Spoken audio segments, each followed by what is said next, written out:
we have a Republican lawmaker who has a pretty strange reaction to the updated reporting about the bombing of Iranian nuclear facilities. This is Representative Michael McCaul, who's moving the goalposts almost in real time. Take a look.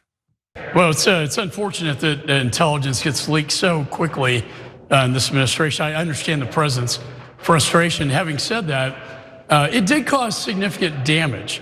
And I think that's important in terms of a time to negotiate a peaceful resolution. However, and I've been briefed on this plan in the past, it was never to completely destroy these three facilities, but rather cause significant damage. But it was always known to be a temporary setback.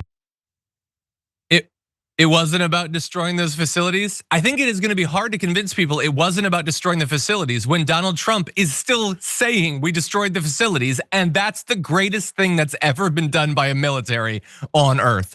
Shut the hell up, Michael McCaul. It was totally about totally destroying those facilities. Now, what I like is that Michael McCaul, while he's carrying water for the administration, at least seems to accept that the intelligence leak is true.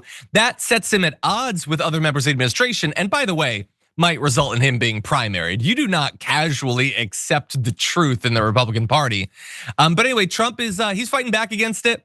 He retweeted the Detroit Free Press quoting a report that the places had been obliterated. So obviously initially that's what Trump said.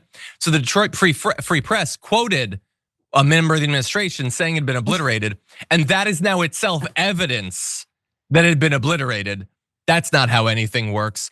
And he also, I think he tweeted about it one other time. Let's see. Over and over about how it's been totally destroyed and it was a monumental success. They'll never rebuild their nuclear facilities, which even if you had totally obliterated it, that doesn't stop them from rebuilding. That's not how stuff works. So anyway, it is very, very important to Trump to try to control the narrative coming out of this thing.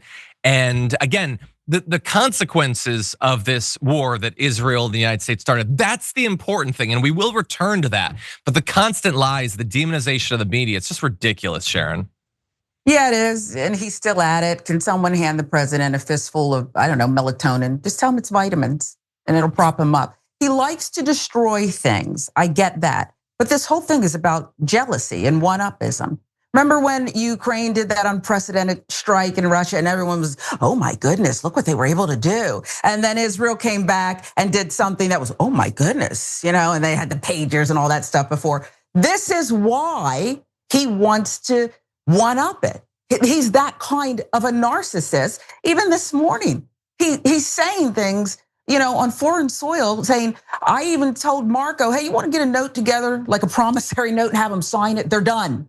Yeah. Iran is done. Have them sign a little note here. We don't even need it, but let's just have them sign a note saying they'll never get nukes, they're done. It's just, there's no need for this. Yeah, there's no need for this. He's got to take a nap. He's got to go to sleep. Yeah, this is so sad. And Pete Hegseth did a whole thing where he just kept pointing at Trump and calling him brave and saying it had been obliterated. But that's not what the Pentagon's saying, dude. And this is the issue with having some chucklehead from TV taking the place of where a Secretary of Defense should be standing.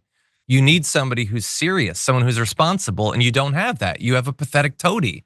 And so I look, at the end of the day, their public-facing lies, they know what the intelligence says and they want to destroy those facilities. So the likely thing will be they're gonna bomb it again. They're gonna drop more of the bunker busters. They're gonna try to destroy it.